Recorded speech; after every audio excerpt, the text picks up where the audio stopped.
आप सभी को नमस्कार। आज आपके सामने हम ऐसा मुद्दा लेकर आए हैं और हम हमारे और आपके बीच में माननीय सुशील साकी जी हैं।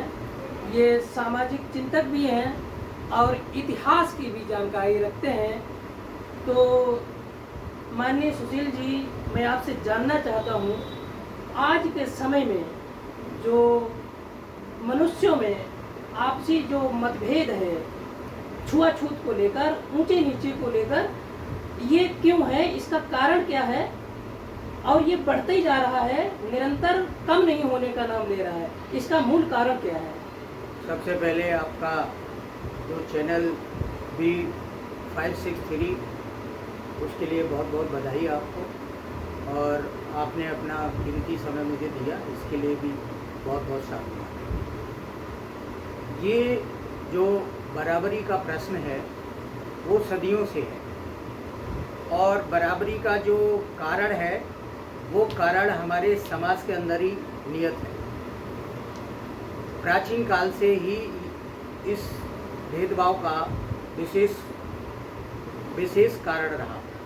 सबसे पहला ये है कि जो हमारी सामाजिक व्यवस्था है, सामाजिक व्यवस्था में कुछ समाज के ऐसे प्रबुद्ध या ठेकेदार मानिए, उन्होंने समाज में मानवता को न देखते हुए जातिवाद को देखा। और हमारे यहाँ वर्ण व्यवस्था है, और हमारे भारत की कुछ ऐसी किताबें हैं जिनमें वर्ण व्यवस्था का उल्लेख है, और वो उसी के तहत ये सारा कुछ किया गया है। उसका मूल कारण यही है कि समाज में जो कुरीतियाँ हैं, असमानता है, उसके पीछे सदियों से चली आ रही इस भेदभाव की नीति ही कारण है। नहीं, मेरा कहने का मतलब ये है कि आज पूरी दुनिया 21वीं सदी में जी रही है। बाहर के देशों को आप देखें तो मंगलयान पर और चंद्रमा पर अपना आशियाना बनाने की लोग सोच रहे हैं, लेकिन हमारे यहाँ, हमारे देश में, भारत में, जिस भारत ने पूरी दुनिया को प्रकाश दिया, और वही भारत आज अंधकार में है, और यहाँ इतना अंधकार है कि लोग उस अंधेरे से कब निकलेंगे इसका कोई अंत दिखाई नहीं दे रहा है। इसका मूल, हम जो आपसे प्रश्न कर रहे हैं, इसकी मूल जड़ क्या है? देखिए, जैसा आपने बात बताया, विदेशों में कहीं पर भी जात प्रथा नहीं है, वो सिर्फ आपको भारत देश में ही मिलेगी। और विदेशों में केवल इंसान इंसान को पहचाना जाता है, जाति से नहीं। और सबसे जो दूसरा कारण है वो है अशिक्षा। अशिक्षा का मतलब किताबी ज्ञान नहीं, जो सामाजिक व्यवस्था चली आ रही है उसके तहत जो लोग अज्ञानता में जी रहे हैं, जो लोग अंधविश्वास में जी रहे हैं, पाखंड में जी रहे हैं, और इसका जो कितनी बार आप पूछेंगे उतनी बार इसका आंसर आएगा। ये जो वर्ण व्यवस्था है उसके तहत ही ये असमानता का भाव आता है। लेकिन वर्ण व्यवस्था लागू नहीं है देश में, लागू है भारत का संविधान, फिर भी मनुष्य को मूल अधिकार क्यों नहीं मिल रहा है? देखिए, अम्बेडकर, डॉक्टर भीमराव अम्बेडकर ने भी इस प्रश्न का उत्तर कई तरह से दिया है। क्या हमारे देश में संविधान तो लागू है, लेकिन जो सामाजिक व्यवस्था है वो संविधान के तहत नहीं चलती। इस भेद को आप समझिए। डॉक्टर भीमराव अम्बेडकर की भी यही वेदना थी कि जो वर्ण व्यवस्था है समाज उससे चलता है, और संविधान से चलती है शासन व्यवस्था। तो आप देखते हैं टीवी पर आपको आए दिन मिलता है ना, जाति के नाम पर या छुआछूत के नाम पर बहुत सारे भेदभाव देखने को मिलते हैं, और पूरे भारत के राज्यों में ये सब मिलता है। तो वो कारण ये है कि समाज में आज भी वो व्यवस्था ज्यों को त्यों चली आ रही है। तो फिर समाज ऐसी व्यवस्थाओं को ढो क्यों रहा है, लेकिन क्यों चल रहा है?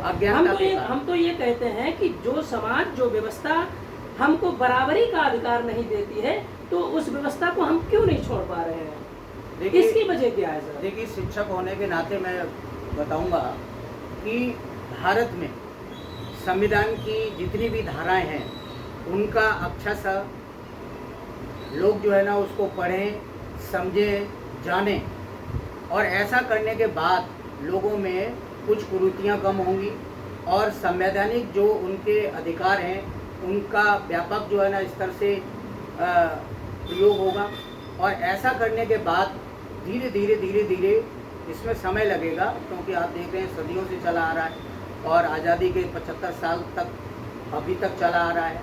तो मेरा मानना है कि समाज में अभी भी जो सामाजिक व्यवस्था है लोग उसके तहत चलते हैं, लेकिन जो बदलाव की बात करते हैं, जो इससे उभारने की बात करते हैं, उसे गलत संज्ञा दी जाती है देश में और उनके साथ कई तरह से भेदभाव होता है। ठीक बात है। दूसरी बात यह है कि 21वीं सदी में, मैं आपको थोड़ा सा डिकोड कर देता हूँ। मेरी उम्र 44 साल है, 44 साल का हो गया हूँ, लेकिन 2025 में भारत में जिस तरीके से जाति को लेकर समाज के ऊपर इतना अत्याचार हो रहा है, ये कहीं कहीं पर मुझे ऐसा लगता है कि ये कड़ी अटकी कहाँ है। वह चाहे यामिनी साहू ले लो, चाहे जबलपुर की देविका पटेल ले लो, चाहे फर्रुखाबाद सलेमपुर की ये घटना है, कुशवाहा समाज के लोग प्रताड़ित वहाँ किए गए, और अब 21 जून की जो घटना है वो इटावा की है। इसने तो पूरी दुनिया को शर्मसार कर दिया है। मैं समझता हूँ कि दुनिया की सर्वश्रेष्ठ रचना जो है प्रकृति की वो मनुष्य है, लेकिन मनुष्य को ही मनुष्य नहीं समझता है। ये आखिर जातिवाद का जहर आता कहाँ से है? भारतीय सामाजिक व्यवस्था में जो जातियां हैं वो अपना मूल अस्तित्व में है। जैसा मैंने पहले बताया कि विदेशों में ऐसा नहीं है, लेकिन हमारे देश में है। तो ये जो भेदभाव का भाव है वो आदिकालीन से है, आज से नहीं। और दूसरी बात है, आप देखिए संवैधानिक दायरे में देखें आप तो कानून हमारी मदद करता है, लेकिन सामाजिक परिवेश में देखेंगे तो उसमें भेदभाव मिलेगा। और इसके जो बहुत सारे उदाहरण दिए आपने, वो उदाहरण आपको मिलेंगे। हमारे जितने भी समाज सुधारक हुए, कबीर हुए, रैदास हुए, है ना, ज्योतिबा फूले हुए, साहू जी हुए, है ना, नारायण गुरु हुए, इन लोगों ने अपने स्तर से बहुत सारा परिवर्तन किया और वो परिवर्तन अब समाज में दिखाई भी देता है, लेकिन वो कुछ विशेष दायरे में ही रहता है।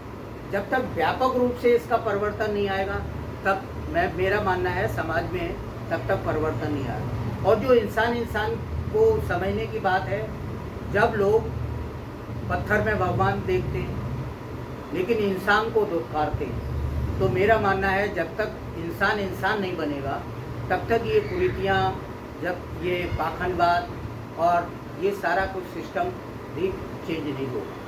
तो उसके लिए सबसे पहले है कि जो जाति प्रथा है, और भारत की ये सच्चाई भी है कि भारत में जाति है और जाति नहीं, ये भी एक सच्चाई है। तो जो भारत की जाति व्यवस्था है वही उसका मूल कारण। मुझे ऐसा लगता है कि भारत में जाति व्यवस्था ने ही भारत का सत्यानाश किया है। इसका जीता जागता उदाहरण ये है, अभी मैं देख रहा था, पिछले साल की घटना है, यामिनी साहू जो भागवत कहती हैं और उनको कुछ ओछी सोच के लोग, जो जातिवादी लोग हैं, जातिवादी जिनको हम गुंडे भी कह सकते हैं, उन लोगों ने यामिनी साहू को बोला है, जो ओबीसी वर्ग से आती हैं और हम कह सकते हैं तेली समाज से आती, उनको ये कहा गया है कि तुम तो मुजरा करो, तुमको अधिकार थोड़ी है भागवत कहने का। तो ये जो जातिवाद का जहर है, क्या वो हिंदू नहीं थी क्या? अगर वो हिंदू नहीं है तो फिर वोट लेने के समय पर उनको हिंदू क्यों बनाया जाता है? देखिए, ये भी एक विडंबना है। सुप्रीम कोर्ट की गाइडलाइन भी है और उसने कई बार ये व्यवस्था दी है कि हिंदू कोई धर्म नहीं है, ये एक जीने की पद्धति है। दूसरा जो प्रश्न है, इसके साथ ही बार बार वही चीज़ रिपीट हो रही है। संवैधानिक दायरे में देखेंगे तो किसी को भी भागवत या किसी भी धार्मिक अनुष्ठान को करने का राइट है, लेकिन सामाजिक परिवेश में देखेंगे तो उसके साथ भेदभाव है। तो भारत में ये दो रीतियाँ, एक तो संवैधानिक सिद्धांत और दूसरा सामाजिक सिद्धांत, ये दोनों एक दूसरे के आड़े आते हैं। तो डॉक्टर अंबेडकर की भी यही चिंता थी कि भारत में जब तक जन जन तक संवैधानिक हमारे सिद्धांत नहीं जाएंगे तब तक जो है ना ये चलता रहे। इसका जो अंत है या इसका जो कारण है या इसका जो निदान है वो तभी होगा जब संवैधानिक जितनी भी हमारे नियम हैं वो समाज में पूरी तरह से लागू हो। ये दो चीज़ें हो गई, एक तो संविधान हो गया, दूसरा समाज हो गया। विदेशों में ऐसा होता है कि संविधान के अकॉर्डिंग ही समाज होता है, लेकिन हमारे यहाँ समाज और संविधान दोनों अलग अलग चीज़ें हैं, वो एक साथ लागू नहीं हो पा रही हैं। ये इसका मूल कारण है। सर एक चीज़ और है, भारत में दो संस्कृति निरंतर संघर्ष करती रही है। एक संस्कृति ऐसी है जो गैर बराबरी, छुआछूत, पाखंड, आडंबर पर टिकी हुई है, और एक संस्कृति वो है समता, समानता, बंधुत्व, जियो और जीने दो का जो नारा दिया था, वो संस्कृति भारत से पैदा हुई, भारत में उसने जन्म लिया, और जो रोशनी भारत से निकली और पूरी एशिया में फैली, पूरे जम्बूद्वीप में फैली, उसको कहा जाता है लाइट ऑफ एशिया। और लाइट ऑफ एशिया के जो जनक हैं वो बुद्ध हैं। लेकिन क्या कारण रहा है जो बुद्ध का जो दर्शन था वो भारत में कैसे लुप्त हो गया है, और यही कारण रहा है असमानता का। तो इस पर थोड़ा सर प्रकाश डालें, हमारे दर्शकों को बताएं। देखिए, प्रश्न आपका बहुत अच्छा है। जो भारत में असमानता का भाव है, पाखंड, छुआछूत, ये सब, ये भारत में जो सामाजिक व्यवस्था के तहत चला आ रहा था, तथागत बुद्ध के दर्शन ने, उनके बौद्ध संस्कृति ने इसको तोड़ा। और इसको कैसे तोड़ा? उन्होंने अपने धम्म में सभी को आने का आह्वान करा, किसी छुआछूत या किसी जात प्रथा को नहीं माना। तो ये चीज़ जो है ना विदेशों में चली गई, अनेक देशों में। जैसा आपने बताया, एशिया छोड़िए आप, एशिया हो गया आपका बहुत सारा, ऑस्ट्रेलिया हो गया, अमेरिका हो गया, यूरोप हो गया, अब तो बहुत सारे देश बुद्ध की संस्कृति को मान रहे हैं। उस समय की बात कर रहे हैं जो जिस समय बुद्ध के समकालीन की बात थी, पूरी एशिया बुद्ध के दर्शन से प्रभावित हुई थी।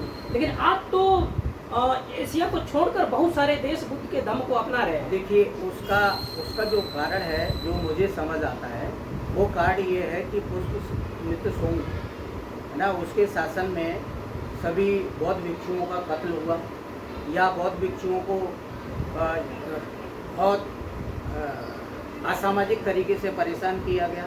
तो वो परेशान होकर यहाँ से चले गए, और जो संस्कृत सभ्यता थी, बौद्ध धर्म था, वो अपने साथ चले गए।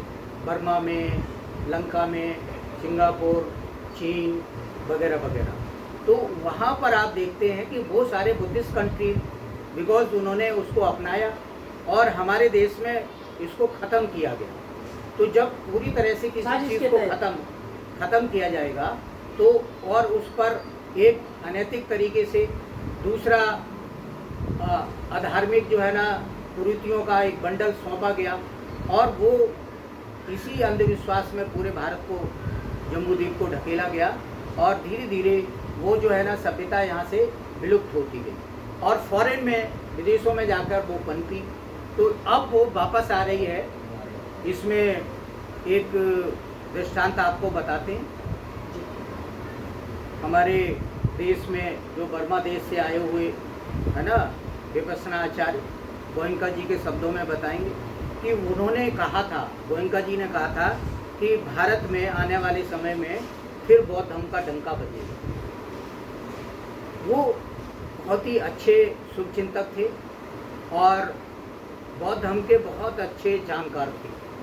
तो उन्होंने ये बात क्यों सोची, क्योंकि अब वो लौट कर जब धर्म आ रहा है देश में और लोग उसको अपना रहे हैं और इसमें किसी दबाव में नहीं, ये कल्याणकारी बात, कल्याणकारी बात। कल्याणकारी। तो उन्होंने कहा कि भारत में डंका बजेगा, तो वो अब मुझे डंका धीरे धीरे दिखाई दे रहा है, लोगों में जागरूकता आ रही है। और आपको जो ST SC OBC समुदाय है वो अब धीरे धीरे नहीं, अब जो है ना रैपिडली धर्म की ओर बढ़ रहा है। मतलब एक तूफान सा आया है। जैसे इटावा की घटना हुई, उसने जो है ना इसमें बहुत अच्छा काम किया है। ऐसी घटनाएं जो है ना, वो तो मानवता को शर्मसार करने की वो बात। तो मेरे हिसाब से उसके बारे में अमानवीय घटना है, उसके बारे में ज़्यादा वर्णन करना ही बेकार है। सर एक सवाल और है,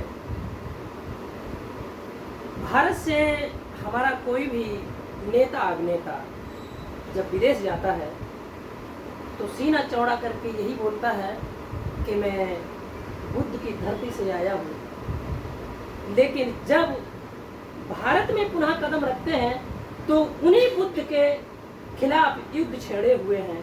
ये दोहरी राजनीति कैसी चल रही है? ये पिछले इंटरव्यू में मैंने इसका आंसर दिया था आपको। एक्चुअली क्या है कि जब हमारे देश के नेता, प्रधानमंत्री या विदेश मंत्री जब विदेश जाते हैं तो उनकी मजबूरी होती है तथागत बुद्ध को याद करना। और यदि वो कहते हैं कि मैं किसी अन्य देवी देवता के देश से आया हूँ तो उनकी व्यापक पहचान नहीं है, अंतर्राष्ट्रीय जो पहचान है वो तथागत बुद्ध की है। इसलिए उनको मजबूरी में कहना पड़ता है कि मैं बुद्ध देश से आया हूँ। और जो दूसरा प्रश्न है आपका कि भारत में आके फिर वो जो बौद्ध संस्कृत है उस पर काम नहीं करते हैं या उसके खिलाफ युद्ध छेड़ देते हैं, उसके खिलाफ युद्ध छेड़ देते हैं, तो वो ये है, वो जो मैंने आपको पहले आंसर दिया उसी में इसका आंसर छुपा हुआ है।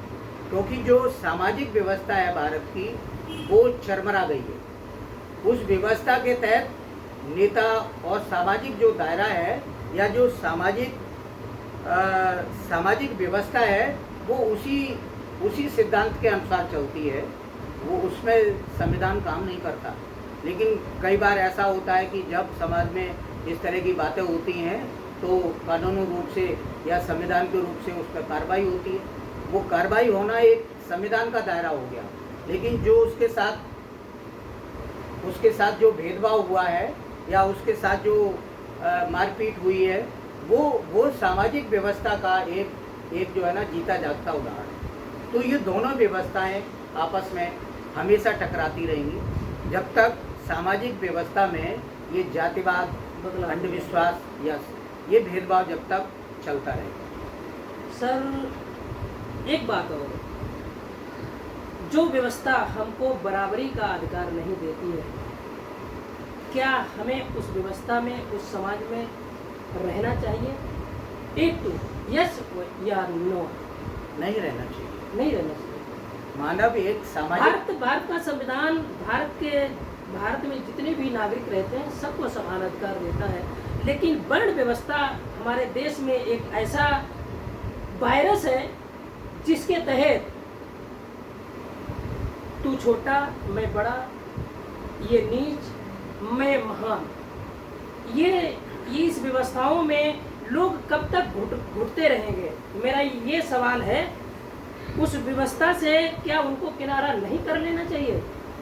देखिए, जब तक मनुष्य जागरूक नहीं होगा, शिक्षित नहीं होगा इसके लिए, तब तक वो इस दायरे में ही रहेगा। आपको एक बहुत अच्छा उदाहरण दें तमिलनाडु का, वहाँ रामास्वामी पेरियार, उन्होंने बहुत बड़ा सामाजिक परिवर्तन किया और इन सब कुरीतियों को अलग किया। आज भी आप देखिए तमिलनाडु की सरकार जो है ना वो पूरी तरह से समानता का भाव लेते हुए काम कर रही है। तो ये उदाहरण आपको मिलेगा, ऐसे बहुत सारे उदाहरण मिलेंगे, कबीर के समय में मिलेंगे, है ना, और महाराष्ट्र में आपको जो है ना ज्योतिबा फुले के समय में मिलेंगे। लेकिन वो क्या है कि वो जो व्यवस्था थी वो कुछ सालों तक चली, उसके बाद में जैसे ही उसको दबा दिया गया वो व्यवस्था धीरे धीरे विलुप्त होती चली गई। तो ये जो दायरा है वो तब तक बढ़ता रहेगा जब तक लोग जो है ना सामाजिक रूप से एक दूसरे के साथ भेदभाव करेंगे। और देखिए, मानवता एक ऐसा गुण है, हर मनुष्य को अपनाना चाहिए। और जो मनुष्य मानवता में नहीं जी रहा है, तो तथागत बुद्ध का जो दर्शन है वो क्लियर है, मानव मानव एक समान। तो किसी भी तरह का भेदभाव नहीं होना चाहिए। अब यदि कोई अप्रस या कोई भी दलित है ना, कोई नेता हो या छात्र हो, बहुत अच्छा एजुकेटेड है, शिक्षित है, लेकिन समाज में वो इज्जत नहीं मिलती है जो मिलनी चाहिए। हाँ, तो सर आपका बहुत बहुत धन्यवाद। आपने बहुत बेबाकी से हमारे सवालों के जवाब दिए। तो हमारे दर्शकों को आप बताएं कि कौन सा रास्ता सही है और कौन सा रास्ता गलत है, किस पर हमें चलना चाहिए। एजुकेशन के लिए आप हमारे दर्शकों को बता दीजिए। देखिए, अंत में मैं यही कहूँगा कि शिक्षा समाज के लिए अनिवार्य है, और जब तक हम शिक्षित नहीं होंगे तब तक इस भेदभाव को अच्छी तरह से समझेंगे नहीं। और जब मेरा मानना है, जब पूरी तरह से समाज शिक्षित हो जाएगा तो ये जात प्रथा अपने आप खत्म हो जाएगी, क्योंकि संविधान तो इजाज़त नहीं देता। अभी कोई किसी के साथ शादी करे, कोई किसी के साथ रहे, है ना, संविधान हमें इजाज़त देता है, लेकिन समाज इजाज़त नहीं देता। तो ये जो दोहरापन है समाज और संविधान के बीच का, वो मिटना चाहिए। उसके लिए एजुकेशन जरूरी है, उसके लिए शिक्षा जरूरी है। और मेरा भी मानना है कि भारत में, है ना, मानवता, नैतिकता, सामाजिक उन्नता के लिए ये बौद्ध धर्म जो है ना सबसे उत्तम है, और धीरे धीरे लोग अपना रहे हैं। ये पूरे विश्व के लिए हाँ, कल्याणकारी है। मेरा एक मित्र है, मैं आपको एक छोटा सा दृष्टांत बता रहा हूँ। मेरा एक मित्र है मिस्टर सुशोदिया, तो बोले कि बहुत टेंशन रहता था। एक बार मैंने अपने ड्राइंग रूम में तथागत बुद्ध का, है ना, एक छोटा सा स्टेचू रखा, तो उनको देखता रहा मैं, और देखता रहा, और देखते देखते 10-15 मिनट लगातार देखने के बाद में मेरा मानसिक तनाव कम होता गया। और किसी तरह की पूजा नहीं, पद्धति नहीं, हालांकि वो दूसरे विचारों के हैं, लेकिन उनका ये मानना था और उनका ये पूरी तरह से विश्वास था कि तथागत बुद्ध की जो कृपा है वो बनी रहती है। तो सामाजिक व्यवस्था के तहत हमें मानव को सबसे उत्कृष्ट बनाना है। उसको समाज में हम ऊंचे स्तर पर कैसे ले जाएंगे, उसका जो मूल जो सिद्धांत है वो है शिक्षा के बगैर किसी भी तरह का कोई वो नहीं। तो आपका भी बहुत बहुत धन्यवाद। ठीक है सर, साधुवाद, बहुत बहुत आपने समय दिया।